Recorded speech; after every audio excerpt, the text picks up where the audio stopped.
വചനോദയം.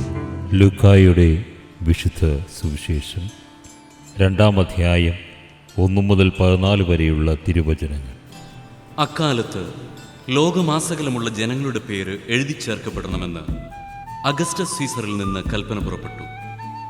ക്വിരിനിയോസ് സിറിയയിൽ ദേശാധിപതിയായിരിക്കുമ്പോൾ ആദ്യത്തെ ഈ പേരെഴുത്ത് നടന്നു. പേരെഴുതിക്കാനായി ഓരോരുത്തരും താന്താങ്ങളുടെ നഗരത്തിലേക്ക് പോയി.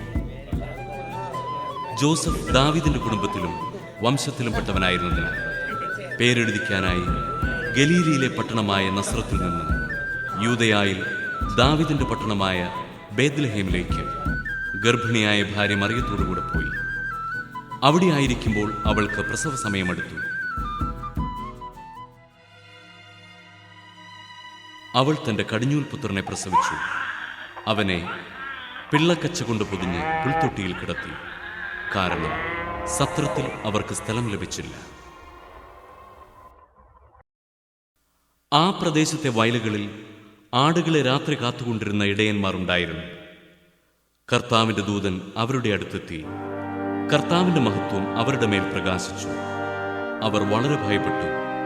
ദൂതൻ അവരോട് പറഞ്ഞു, ഭയപ്പെടേണ്ട.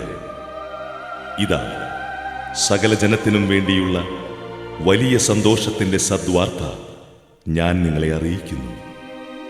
ദാവീദിന്റെ പട്ടണത്തിൽ നിങ്ങൾക്കായി ഒരു രക്ഷകൻ, കർത്താവായ ക്രിസ്തു, ഇന്ന് ജനിച്ചിരിക്കുന്നു. ഇതായിരിക്കും നിങ്ങൾക്ക് അടയാളം. പിള്ളക്കച്ച കൊണ്ട് പൊതിഞ്ഞ് പുൽത്തൊട്ടിയിൽ കിടത്തിയിരിക്കുന്ന ഒരു ശിശുവിനെ നിങ്ങൾ കാണും.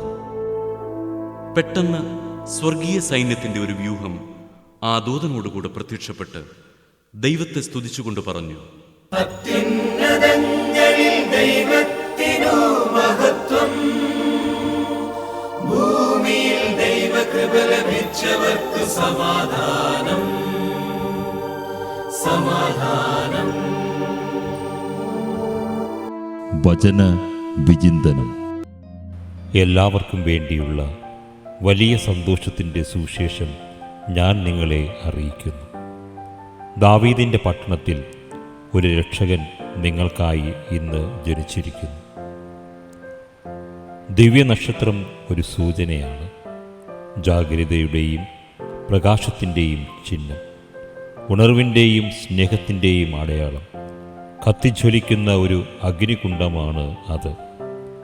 സർവത്തിനെയും ജ്വലിപ്പിക്കുവാൻ കഴിയുന്ന, പ്രകാശം പരത്താൻ കഴിയുന്ന ഒരു അടയാളം.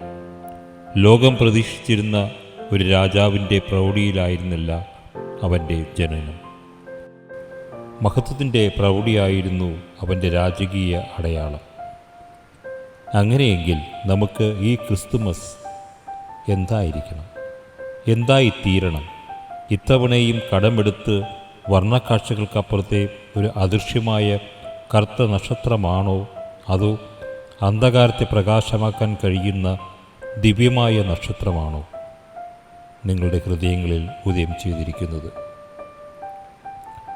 സ്വയം നക്ഷത്രമായി മാറിയില്ല എങ്കിൽ ഈ ക്രിസ്തുമസും സന്ദേശവുമെല്ലാം വ്യർത്ഥമല്ലേ?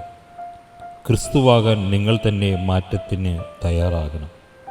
ആ മാറ്റം നന്മയായി കണ്ട് സ്വയം നന്മയുടെ പാത പിന്തുടർന്ന് ക്രിസ്തുവിനെ കണ്ടെത്തേണ്ട ജ്ഞാനിയായി മാറും.